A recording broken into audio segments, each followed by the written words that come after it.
E aí, galera, sejam muito bem-vindos a mais um episódio do 2 Devs Podcast. Eu sou o Thiago Ramos e eu tô aqui hoje com o grandíssimo Rashid Calazans. E aí, Rashid, como é que você está?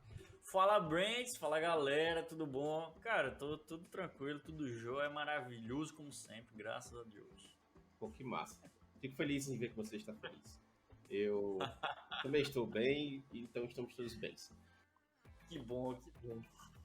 Hoje, galera, a gente vai falar sobre Turbolinks. O Rashid é um grande mestre em Turbolinks. Se você ainda não acompanha o Rashid no Twitch, twitch.tv/Rashid Calazans, é só ir lá e toda terça e quinta ele tá lá, 8 da noite, programando e você vai entender melhor o que ele está fazendo com o Turbolinks. A gente É nóis. resolveu falar sobre Turbolinks justamente por causa da discussão que a gente teve com relação a o porquê que o Rashid quis usar Turbolinks nesse aplicativo que ele está fazendo. A gente usa o Basecamp e você usa também o Rei, né, que é o aplicativo de e-mail, né?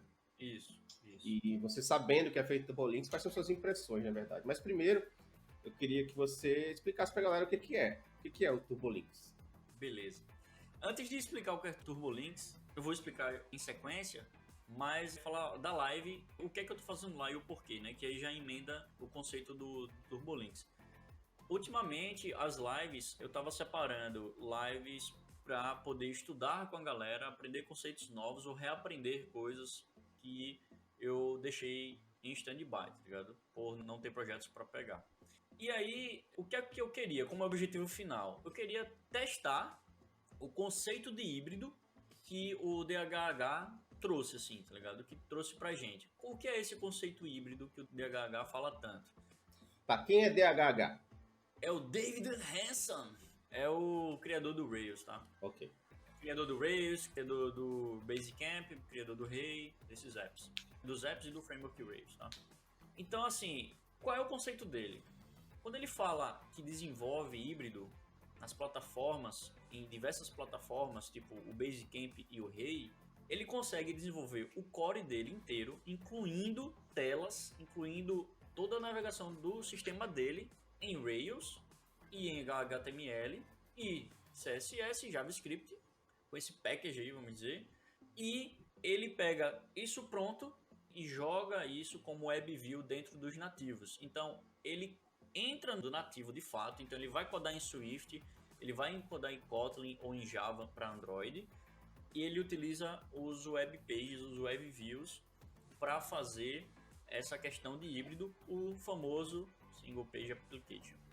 Isso há muito tempo atrás era um conceito que às vezes não ficava tão fluido, que dava muito problema de lentidão, não ter funcionalidades boas no simular o nativo, quando usava, por exemplo, o PhoneGap da vida no passado. Então, o conceito de híbrido deles não é codar em uma linguagem, por exemplo, JS, React Native, e gerar para diversas linguagens, ou como também o Dart, que é codar em uma linguagem e ele trazer os apps mobile, né? Os dois mundos.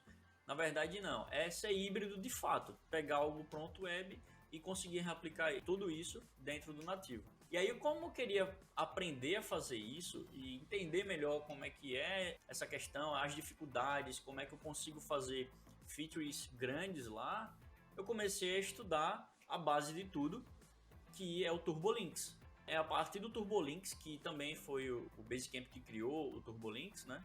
Que isso tudo é possível. Aí eu entro no conceito, o que é Turbolinks. Cara, Turbolinks, eu vou dar o exemplo que é a base dele. O Turbolinks é em JS puro, tá? E ele tem uma integração muito boa com Rails, mas ele pode ser utilizado em qualquer sistema Qualquer web, framework. no React, qualquer framework que use JavaScript, tá ligado?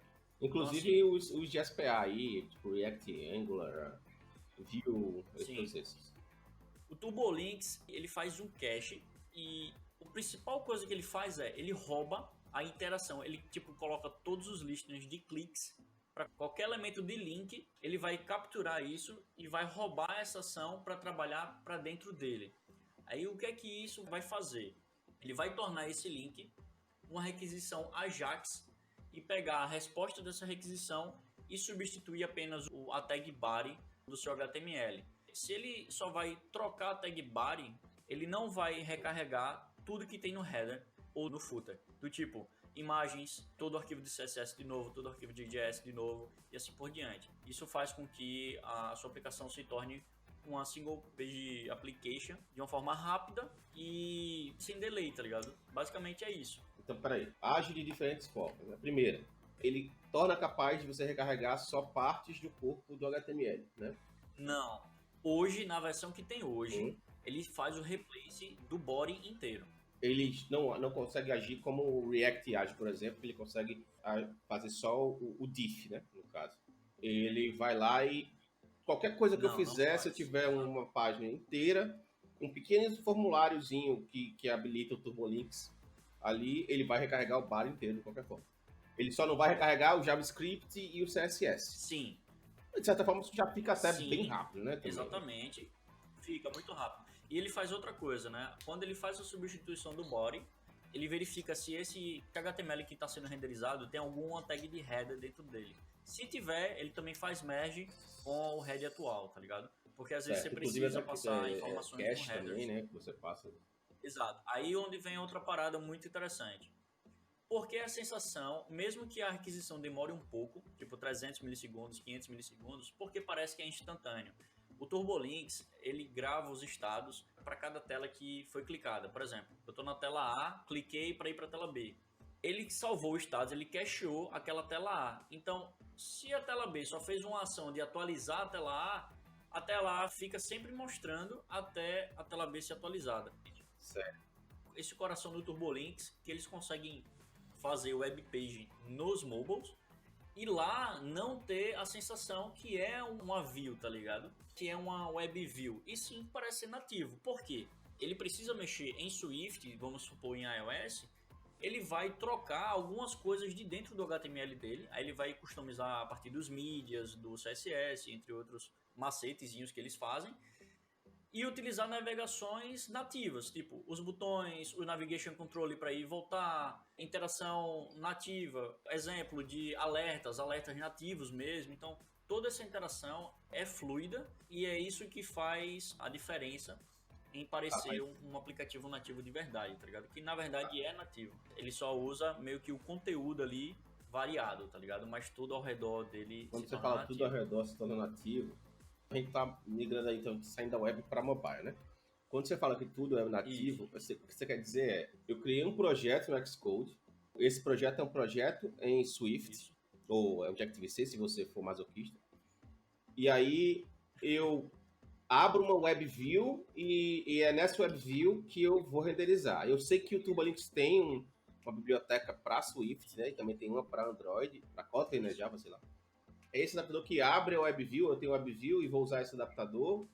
Na verdade, ele mescla. Você vai ter o seu WebView do WebKit mesmo e você precisa colocar essa biblioteca, esse adaptador, porque esse adaptador vai trabalhar por debaixo dos panos com esse WebView. Então, quando você forçar um visit usando o Turbolinks, que é um método que tem, é o .visit, ele vai visitar um link específico. Se eu quiser acessar o GPS do celular, quiser mostrar um mapa, ou se eu quiser abrir uma câmera, isso tudo é código que eu teria que implementar no meu aplicativo nativo, né? Exatamente.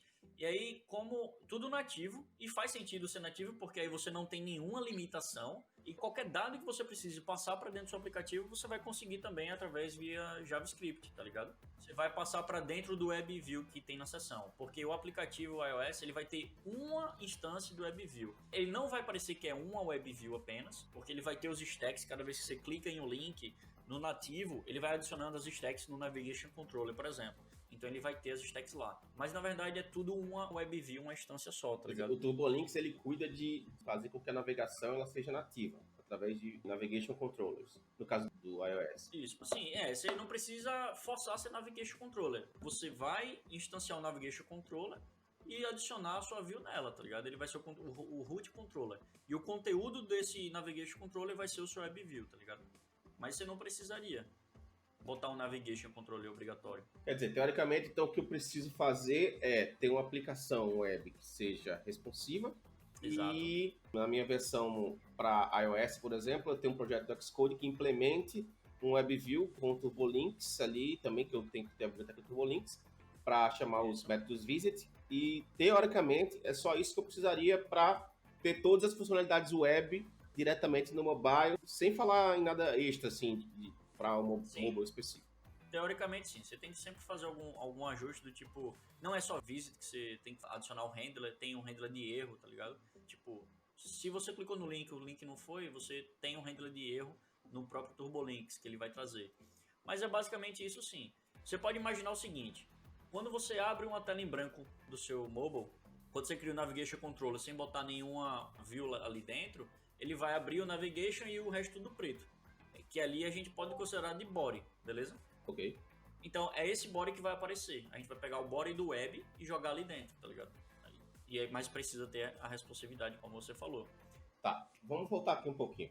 Aí. Como é que eu faço se eu quiser, por exemplo, você comentou que o TurboLinks ele é uma lib.js, beleza. Eu consigo usar em qualquer projeto. Mas a gente sabe que ele foi feito para ser realmente super integrado na magia do Rails ali, né? Aquela forma como o Rails tem de mandar uma mandinga lá e não precisar fazer nada. Que algumas pessoas gostam, outras pessoas não gostam, né? Eu não tenho opinião sobre isso. Se eu quiser criar um projeto hoje, o Rails, eu até vi uma palestra do cara dizendo que o TurboLinks é aquela flag que você desabilita quando está criando um projeto novo do Rails. Porque o TurboLinks é mal interpretado, velho. Inclusive, eu nunca soube mexer muito bem em TurboLinks, tá ligado? Uhum. Mas a pergunta que eu quero fazer é a seguinte, antes. Se eu fizer um Rails New, minha fazendinha, ele já tem TurboLinks nesse projeto? Já, porque ele adiciona as bibliotecas, ele adiciona a agenda do TurboLinks e adiciona no application JS, que tem o TurboLinks também. Mas ele vai colocar o require lá do TurboLinks. Mas isso já vai fazer as coisas que eu fizer funcionarem sem estar piscando a telinha, essas coisas assim, ou não? Você tem que programar para TurboLinks, né? Vou dar um exemplo como a gente iniciou a live. A gente achava que estava usando TurboLinks e a gente descobriu que não estava. E aí eu vou dizer qual processo a gente fez e depois os processos de evolução, tá? Uhum. A gente criou o input e colocou esse formulário como Ajax. Então no Rails é só você botar lá remote true, tá? Usando form with, por exemplo, e bota remote true que ele vai se transformar em uma requisição Ajax. Suponha que eu não sei o Rails, tá? Então, eu só tô dando exemplo que você bota remote true, mas o que eu tô informando é que o formulário tá para fazer requisição Ajax. Então, independente se você tá usando o Rails ou não, você pode fazer essa requisição Ajax só em JavaScript, tá ligado? É porque o Rails, ele Sim. botando essa tag por debaixo vai fazer isso. Ok. Beleza, chega no controller, o que é que a gente tava fazendo? O Rails tem uma parada de quando você faz requisição Ajax para uma action, que essa action é o método lá do controller, você consegue renderizar um arquivo JS do tipo, é um create, a action create, então na resposta dela, se você não botar nada de renderização ou de redirect, ele vai tentar achar um arquivo chamado create.js.rb, certo? Ok. Então assim, iniciei a requisição, eu te botei o nome lá do to-do, tipo Rashid. Aí ele chegou no controller, eu fiz a criação do to-do e botei o @task lá com o Rashid criado, deixei renderizar o JS e o create.js. Aí o que é que a gente fez? Como estava sendo Ajax, a gente tem esse arquivo JS, dentro do arquivo JS a gente pegou documento, ponto, pega o elemento ID, pelo ID da lista de tasks, do body lá que tinha, e faça um inner HTML, pegando o que já tem, mais isso que eu tô trazendo para vocês, tá ligado? Aí, o que eu tô trazendo para vocês era só um objeto de task e eu tava renderizando uma parsel ali dentro desse JS. O que significa uma parsel? Uma parsel é um pedaço de HTML do Rails. Então, eu fazia um render, passava esse objeto e ele renderizava um HTML bonitinho e fazia o merge do elemento, tá ligado? Do elemento que eu busquei lá. Uhum. E aí, beleza. A gente tava achando que tava usando TurboLinks, porque quando a gente apertava Enter e ele ia no controller e voltava, e já aparecia na tela sem renderizar nada na tela, tá ligado? Entendi. Ou seja, tá funcionando o cache, tá fazendo substituição, mas não. Na verdade, depois que a gente foi parar pra olhar, a gente só tá fazendo na mão essa parada do tipo, pega uma resposta, dessa resposta eu renderizo um HTML na mão para depois fazer um inner HTML, que é a concatenação dos dois HTMLs que eu tenho, o atual lá, né? com o novo. Exato. Então, a gente tava fazendo isso na mão. como é que eu consegui descobrir que a gente não estava usando Turbolinks? Porque no Turbolinks tem alguns listeners, tá? Quando a galera fala, você comentou, primeira coisa que faz o projeto Rails, dar um new, é desativar o Turbolinks. Quando você faz isso, você não consegue mais usar os listeners globais com o Turbolinks ativo de uma forma eficiente, entendeu? Então, mais assim, ou menos. Tipo assim, quando você põe lá no Application.js, vamos dizer, que eu quero escutar o clique de um botão, quando você carrega a tela, ele vai carregar esse JS, não vai? Isso. Se esse botão deixar de existir na próxima tela e depois você volta para a tela de novo que tem esse botão, esse listener não vai funcionar mais. Por quê? Porque como o Turbolinks ele substitui só o body, o header não está sendo reloadado, então ele não consegue recriar novos listeners para um botão específico, por exemplo. Entendi. Aí você tem que trabalhar de uma outra forma. Entendi. Beleza. Então aí tem um listener chamado request start do Turbolinks. Eu botei no JS lá, request start, ou seja, toda vez que eles iniciar uma requisição Ajax via Turbolinks, ele vai entrar nesse request e também tem o outro que é o request end. Então quando eu botei esses listeners, ele nunca entrava, porque ele estava renderizando o arquivo create.js. Aí eu, beleza, velho. Realmente aqui a gente não está fazendo nada com o Turbolinks. O que é que a gente pode tentar mudar? A primeira coisa que eu fiz é Turbolinks na JS dentro desse create.js, em vez de eu tentar procurar um elemento do meu body, eu vou tentar executar o Turbolinks aqui. Aí eu coloquei turbolinks.visit e eu coloquei o path do index, da action index, que é onde está renderizado a lista e com o formulário. E mais nada, tá ligado? Aí eu coloquei que esse visit ele vai fazer replace da tela, ou seja, ele não vai adicionar no histórico do browser como se fosse um clique para outra tela, ele vai só dar replace mesmo. Sim. E aí, quando eu botei isso, eu apaguei aquele procure um documento por ID e faço inner HTML, faço uma concatenação. Eu comentei essa linha e só deixei o visit. Bicho, quando eu fiz isso, o que é que aconteceu? Entrou nos listeners de start e de end do Turbolinks. Aí agora eu estava fazendo uma interação Turbolinks. Por quê? Porque quando ele saía da requisição, quando ele saía do controle, ele ia para o arquivo JS e no arquivo JS eu estava renderizando uma nova página via Turbolinks. Estava mandando o Turbolinks visitar novamente o meu index, que ele vai dar reload naquele todo index. Eu não passava nenhum atributo a mais, nenhum objeto a mais, tá ligado? Eu só mandava ele dar reload. Por quê? Na Action Index ele fazia já a busca novamente das testes criadas, tá ligado? Então, beleza, a gente a partir daí descobriu que estamos usando Turbolinks, não é a maneira ruim, é a maneira mais crua, vamos dizer assim. Porque a gente está esperando o retorno do JS e lá a gente está usando o objeto Turbolinks em JS mesmo para fazer o visit. Isso é o que a gente faria, por exemplo, em qualquer outro sistema web, tá ligado? Requisições, pega a resposta e faz o Turbolinks visitar alguma coisa. Sendo que no Rails, ele tem uma integração muito boa, tá ligado? Então, o que é que a gente precisou fazer? Eu removi o create.js e na action create, eu só coloquei, olha, assim que terminar tudo que você tem que fazer aqui no método de criação, faz um redirect para a ação de index. Pronto. Quando ele fez isso, ele fez a mesma coisa, assim, tipo, continuou funcionando da mesma forma. E aí, quando a gente foi ver na resposta dessa requisição no inspector do web, ele renderizou exatamente o que a gente tinha feito antes. O que? Primeiro ele fazia um turbolinks.clearCache e depois fazia turbolinks.visit e o path que a gente passou, tá ligado?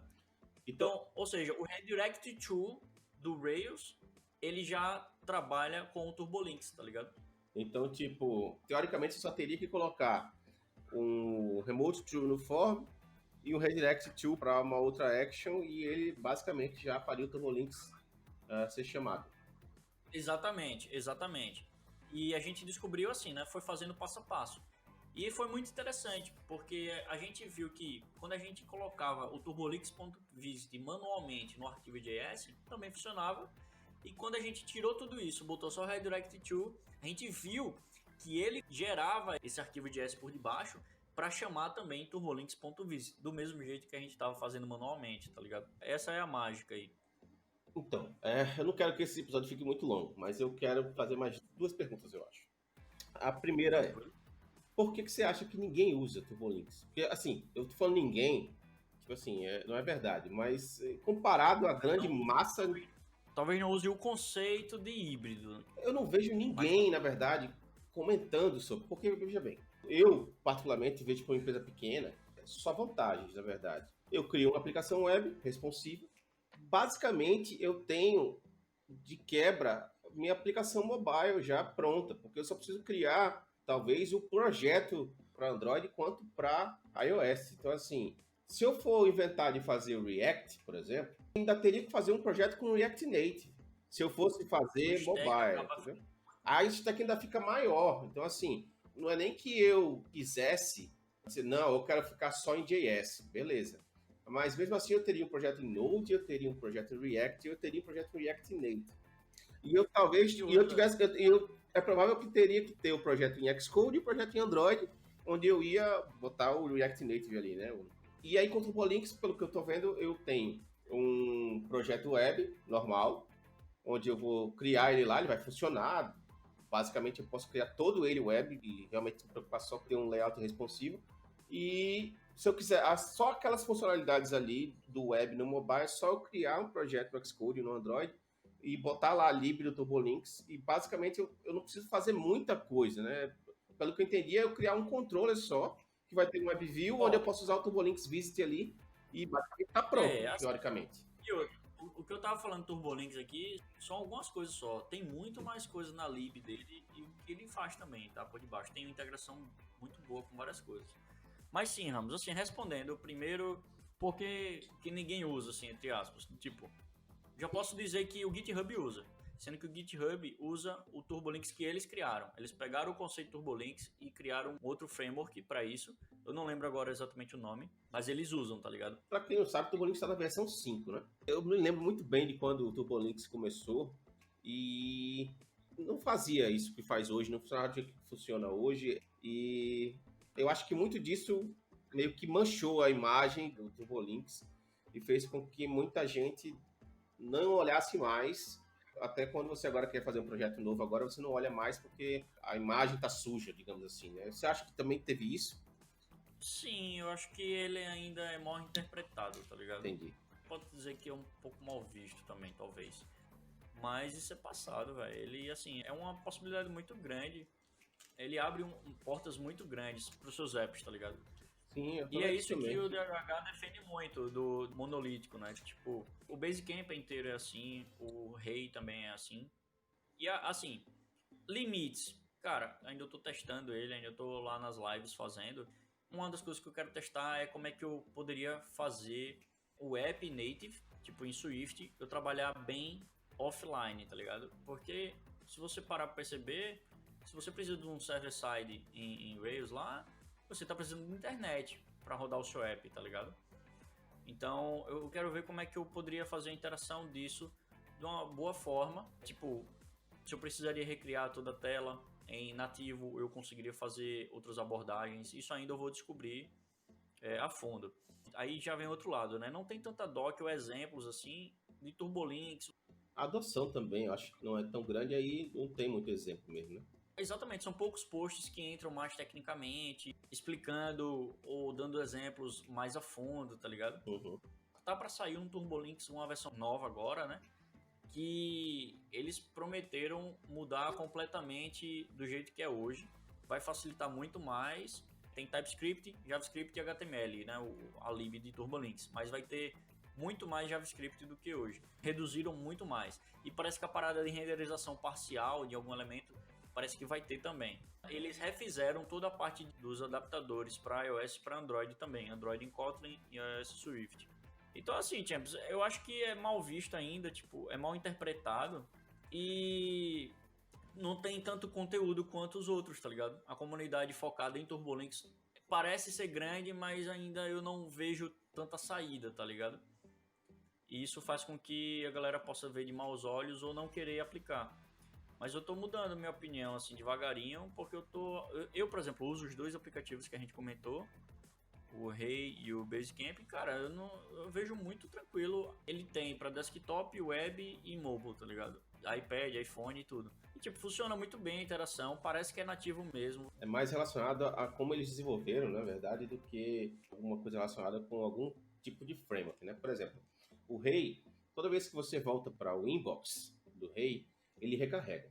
Então você percebe que ele tem um load, parece um load, e ele recarrega. Mas isso eu acho que é uma decisão deles, né? Eles decidiram que vai ser assim. Eu não acho que isso tem a ver com o fato de eles estarem usando Turbolinks. Mas, por exemplo, para mim, a experiência melhor é eu voltar e ver a tela como ela estava antes e ela atualizar transparentemente, assim. Eu não ver ela atualizando e ela, de repente, aparecer ali mais e-mails. Eu acho que num aplicativo desktop, ver os botões de loading e tal, eu acho que só realmente um processamento mais que esteja exigindo bastante do hardware. Não porque eu estou indo buscar dados. Eu acho que no aplicativo desktop, esse negócio de eu ir buscar dados e mostrar um loading, eu não gosto, assim, como usabilidade, entendeu? Mas é uma opinião minha. Eu tenho visto muita gente começar projeto com uma plataforma de frameworks tão grande que já está difícil desde o início.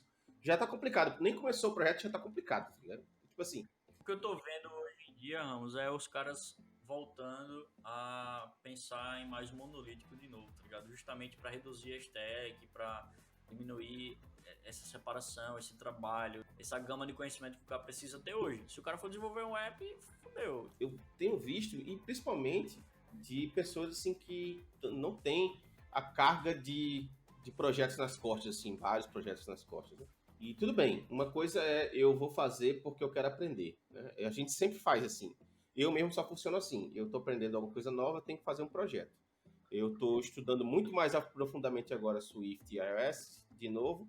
Então eu estou fazendo projetos, coisas que eu quero usar para mim. Que eu só funciono assim, não consigo fazer projetinhos que são coisas que eu não vai servir para mim de nenhuma forma. Mas isso é como eu funciono e outras pessoas funcionam de outras formas. Ah, eu tive uma ideia, eu quero fazer um produto. Eu hoje optaria ou por Laravel ou por Rails, pela facilidade que eu tenho e a velocidade que eu consigo desenvolver um projeto. E não só isso, eu optaria pelo Rails muito pelo Turbolinks que está me dando, entendeu? Vendo você falar, por exemplo, a facilidade que eu teria de ter uma aplicação só responsiva, onde eu poderia já ter para todas as plataformas, me soa até mais atraente do que eu trabalhar com React, React Native e Node, tá ligado? Ou com Vue.js, Node, ou com Flutter, por exemplo, entendeu? Porque eu estou criando para a web, mas ao mesmo tempo eu sempre vou precisar de um layout responsivo. Hoje em dia não tem como você ter um site web que não funcione um layout responsivo para mobile, né? Então, assim, eu vou ter que ter um layout responsivo. Se eu pelo menos quero, né, se é algo sério, eu vou ter que ter um layout responsivo. Então, se eu já vou ter que ter um layout responsivo, não fazer com Rails e Turbolinks, já vai me dar ali a possibilidade de ter um app nativo mobile sem trabalho. E é um app né, nativo, não é um app em JavaScript ali. Não tem nada contra, nem nada assim, mas... E outra, é um SPA que vai renderizar rápido, né? Por conta do cache, evita carregamento excessivo. Exato. E eu vejo o David Heinemeier lá, David Heinemeier Hansel, ele é uma pessoa de opiniões muito fortes e às vezes as opiniões dele estão indo para um lado que não é o meu lado, por exemplo. Ele fala muito mal do microserviços, mas o sentido que ele quer dizer é exatamente esse. 90% das pessoas não precisam de microserviços.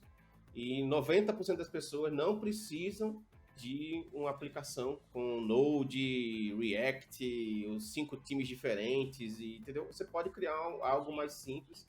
E eu fico pensando por que as pessoas não olham mais para isso. Eu quis que você falasse sobre isso, porque eu estou vendo que você está estudando aprofundadamente, né? E eu tô vendo que você tá impressionado com as possibilidades, né? Sim, com certeza, velho. Com certeza. E, tipo assim, eu queria que as pessoas também entendessem que tem essa opção. E, velho, na boa, trabalhar com Ruby é muito bom, velho. E olha, o Rashid também vem, eu venho do mundo do Java. Sim, sim, sim. Inclusive, eu e o Rashid tem um background muito parecido. A gente trabalhou com Java durante anos, a gente trabalhou com Objective-C durante anos. Verdade. O Rashid ainda trabalhou com Qt, então assim, hoje a gente trabalha com Ruby há alguns anos já e eu diria que, no mínimo, é mais tranquilo trabalhar com Ruby. A verdade é essa. Então, assim, não é propaganda de Turbolinks sem nada, eu só queria comentar isso, na verdade. Sim, sim. Não, mas velho, assim, eu fico impressionado porque a possibilidade, como eu te falei, abre muitas portas, tá ligado? E não é que eu não queira desenvolver mobile, eu amo desenvolver em Swift nativo, por exemplo. Eu tenho alguns apps, eu já fiz muitos apps, eu sempre estou estudando. Mas se o app é todo online, por que não usar ele, tá ligado? Qual é o limite? Aí é isso que eu estou fazendo nas lives junto com o Tony Messias. A gente está estudando e aplicando para ver quais são os limites que tem. Que até agora, estudando a fundo e vendo o contexto por cima, aparentemente não tem limites, tá ligado? Você tem que fazer algumas coisas diferentes. Você talvez não vai codar do mesmo jeito em Swift, mas você vai conseguir fazer todo o resto. Você vai conseguir usar todas as ferramentas, tudo que está disponível ali, tá ligado?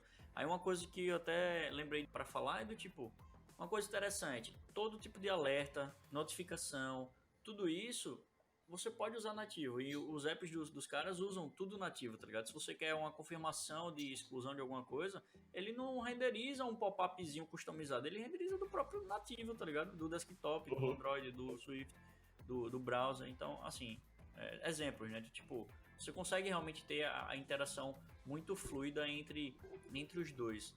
Eu acho assim, pode parecer até uma incoerência, né? Eu tô aqui levantando a bola do TurboLinks enquanto eu digo que eu sou a favor de aplicativos nativos. A questão é que tem apps e tem apps, tem projetos e projetos e equipes.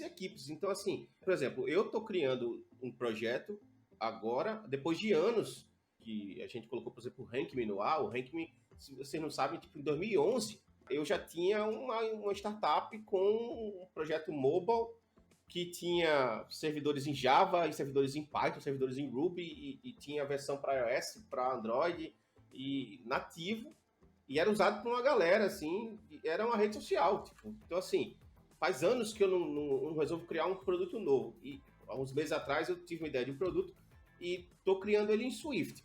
Aí, por quê? Eu tenho meus motivos para criar em Swift e às vezes eles não são nem motivos relacionados ao financeiro, né? Eu vou criar Swift porque eu só quero para Mac, ou porque ele só serve para Mac, ou porque eu fazendo uma versão mobile, a nativa é melhor. Não, não é por isso. Eu estou usando como um pet project também para mim. Mas a questão é que se você vai criar um produto, que você está ali investindo dinheiro nesse produto, não necessariamente você vai querer fazer um app para Android, um app para Swift, entendeu? Porque financeiramente não vai ser viável. Você pode sim no futuro encontrar dificuldades que, dependendo do seu produto, né, que possam tornar necessário você criar um app nativo. Mas, por exemplo, o Basecamp nunca sentiu essa necessidade e até hoje não é. Na verdade, ele é nativo, Ramos. Aí que tá, velho. Não, quando eu falo nativo é o seguinte, é ele ser todo nativo, ele ser Sim. todo de um jeito para Swift, ser Mas todo de nada um jeito para impede, tá Android. ligado? Tipo, se você... Não, nada impede, Se exato. você tem já esse core de view e você precisa ter algo extremamente nativo e buildado só uma tela que vai ser exclusiva do iOS, o cara vai lá e cria, já tá dentro do projeto. Tá Na verdade é o que eles fazem, né, também. Sim. Eles fazem isso já, né? Mas o que eu quis dizer é o seguinte, se você está querendo criar um produto, essa forma de desenvolver, ela é, digamos assim, menos custosa, eu diria, né? Sim, com certeza. Assim, eu já vejo vantagens hoje em dia, pelo menos para experimentar, velho. Tipo, a equipe é bem mais reduzida, você não precisa se preocupar com times grandes ou times específicos para cada coisa, né? Vai ter que ter alguém para mexer, sim, em Swift e tal, mas para você desenvolver uma tela em Swift e pegar uma tela que já tá pronta na web e jogar no Swift é bem diferente o tempo disso, tá ligado? Sim, claro. Outra coisa é tu, tipo, até se você pensar em design system, por exemplo, que é o design trabalhando e você aplicando todo um conceito já no web, você não precisa replicar nada disso, tipo, todos esses padrões de design dentro do Swift, já vai estar lá pronto, tá ligado? Já tem um local fazendo isso. Já vai ter testes testando toda a sua interação de tela, toda a sua renderização das coisas. Então você já, de certa forma, ganha um tempo. Quando você puxa para o Swift, você vai testar outras paradas, tá ligado? Isso já pensando nessas pequenas vantagens, assim.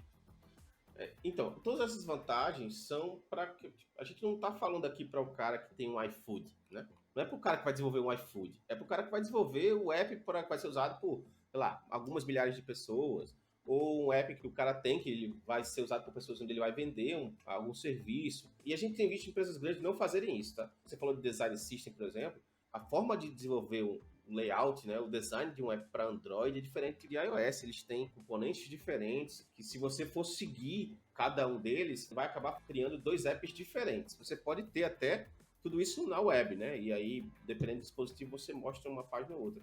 Mas eu vejo até muita gente, o iFood é um exemplo, eu acho, que eu não tenho certeza, mas o iFood acho que é quase a mesma, ou se não for a mesma, para iPhone quanto para Android. Tem empresas que prezam muito por isso, né? Se você preza realmente muito para usar, seguir o padrão de um hardware, né? Que no caso é o celulares Android e tal, e seguir o padrão de design para iOS, você vai acabar caindo com 2 projetos diferentes, né? No fim das contas. Sim. O que eu acho que muda, por exemplo, dentro do iOS e o Android muito é a navegação, né? São os ícones de lá de cima, são os floats buttons, é o menu que tem lá embaixo. Mas assim, mesmo isso, você customiza para cada um, porque você está programando nativamente, e o body ali, que é o corpo, que vai ser visualizado, vai ser o mesmo, tá ligado? Só vai dar um display none, vamos dizer assim, no seu HTML. Eu estou estudando agora mais a fundo e estou percebendo muita possibilidade, velho. E eu sempre fui a favor de, se vai fazer híbrido no tipo React Native, Ionic ou qualquer outro, cara, vamos fazer nativo. Eu sempre fui nesse lado, nessa vertente, assim. E assim, eu ainda não deixo de ser, mas eu tô abrindo os olhos, eu tô deixando fluir essa possibilidade que tá surgindo aqui, pelo menos pra mim, pra ver como é que funciona. E aí eu posso tirar algumas dúvidas do tipo, se eu quisesse fazer algo totalmente offline com isso, daria? Aí eu vou tentar aplicar, implementar pra ver se vai, tá ligado? Uma coisa é aquele negócio, né? A gente tava falando mais cedo. Se você vai criar um produto, você pode decidir aí, mas fica de olho que existe uma forma de fazer o TurboLinks e o Rails, principalmente, né? Pode não ser só com Rails, mas principalmente com Rails, te dá essa possibilidade de fazer um app web que pode ser facilmente implementado aí ou implantado para iOS e Android mobile, né? E é muito bom a gente estar falando sobre isso, porque pessoas que não têm noção podem ir lá e olhar e se interessar. Não existe só React Native e Dart, por exemplo, e Flutter, né? E Ionic, existe outras formas de fazer também. E assim, você pode até argumentar, será que isso é para mim? Tudo bem. Agora, você não pode dizer que não dá certo, porque tem 2 empresas aí que usam muito esses projetos e elas dão certo, né? No caso, Basecamp e o Rei. O GitHub usa O GitHub também, por exemplo, o GitHub tem milhares de acessos, velho. E funciona muito bem. Milhares não, velho. Milhões, eu posso dizer. Né? E tipo, eles criaram um framework baseado no TurboLinks, pegaram o TurboLinks, interpretaram e fizeram o deles lá. Mas eles usam mesmo, velho. A ideia, né? A ideia é a mesma. A ideia. E outra, eles usam monolítico também, velho. Não, mas assim, independente de ser monolítico, microserviço, tá? Acho que já é até outro, né? Eu quis dizer assim, eles usam Rails ainda. Só que sim. Tipo, é uma empresa grande, muita gente ainda fala mal, fala que não suporta e tal, velho. Tudo depende do como foi feito, como foi desenvolvido. A verdade é que realmente nunca talento por causa da linguagem ou por causa do framework, né? Se chegar ao nível de ser a linguagem bloquear, meu velho, é muito difícil, tá ligado? Para a grande maioria das pessoas que desenvolvem, para a grande maioria dos produtos, a linguagem nunca é problema. Sim. E assim, na grande maioria também, os frameworks também não são problemas. Sim. Existem alguns produtos que a gente sabe que precisam de uma arquitetura diferente e até, às vezes, necessitam de uma tecnologia que eles mesmos têm que desenvolver. Sim. Então, a gente sabe disso porque Google, Twitter, Facebook acabaram desenvolvendo várias tecnologias porque eles tinham problemas que não conseguiam serem resolvidos, na verdade, com a tecnologia que eles tinham à mão.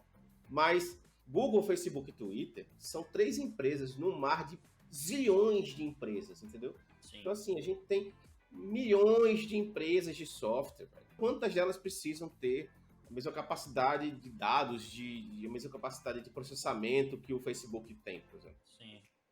Né? Acho que só o Facebook, né? Então, assim, quando você olha e diz, não, eu vou fazer logo com microserviços, eu vou fazer logo com React Native, isso, aquilo outro, porque eu vou ganhar em performance? Não vai. Você pode fazer e aí você escolhe o seu motivo. Sim. Mas o que a gente está querendo mostrar aqui, na verdade, é que se você tem uma equipe pequena, quer fazer um projeto que dá para ser usado tanto web quanto mobile, teoricamente a stack é simples, é o Rails com o TurboLinks. Eu iria disso, entendeu? Se eu, partindo desse pressuposto de que eu tenho equipe pequena, eu tenho um projeto que eu quero que esteja em mobile, e é um projeto web, eu iria com Rails TurboLinks. Não pensaria duas vezes. Mas eu programo em Ruby. Então, você que programa em PHP, por exemplo, você poderia ir com Laravel e TurboLinks. Ou algum outro framework, né? Sei lá, que tenha parecido com TurboLinks. Bom, é isso. A gente tá fazendo propaganda demais já. Vou até pedir ao pessoal do Basecamp aí para não cobrar a minha mensalidade lá. Beleza. Bom, galera, a gente hoje fez uma baita propaganda aí do TurboLinks. De grátis para o pessoal do Basecamp. E o que a gente quis, basicamente, com esse episódio foi abrir os olhos para vocês que existem outras formas de desenvolver, outros frameworks que não tem muita gente falando também. E aproveitar também que o Rashid está com essas lives no Twitch. Toda terça e quinta, né, Rashid? De 8 às 10, né? De 8 às 10 da noite. Isso. Então, se você quiser colar lá na live do Rashid, e aí ele tá lá programando e fazendo esse aplicativo de to-do com o TurboLinks. Então, é interessante se você tiver, se abrir os seus olhos e você quer ver como é que isso é feito. Tem outra notícia também. Eu, no meu blog pessoal, quaseninja.com.br, é esse nome mesmo que você ouviu, quaseninja.com.br.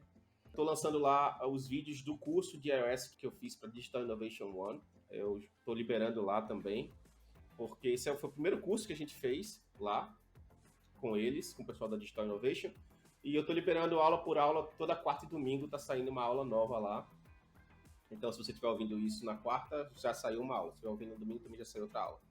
E é isso. Se você não acompanha o podcast 2Devs, procura a gente no Spotify, no Deezer, no Castbox, procura a gente também no Apple Podcasts, qualquer outra plataforma do Google Podcasts. Ou no próprio site da gente, né? simplecast.com.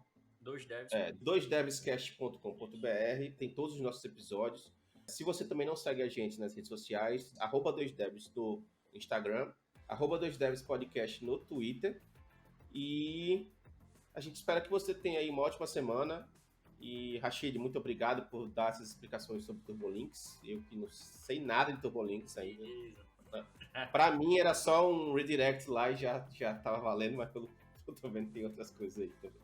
Pois é, cara, foi um prazer inenarrável estar com você e com essa galera ouvinte dos devs. Muito obrigado.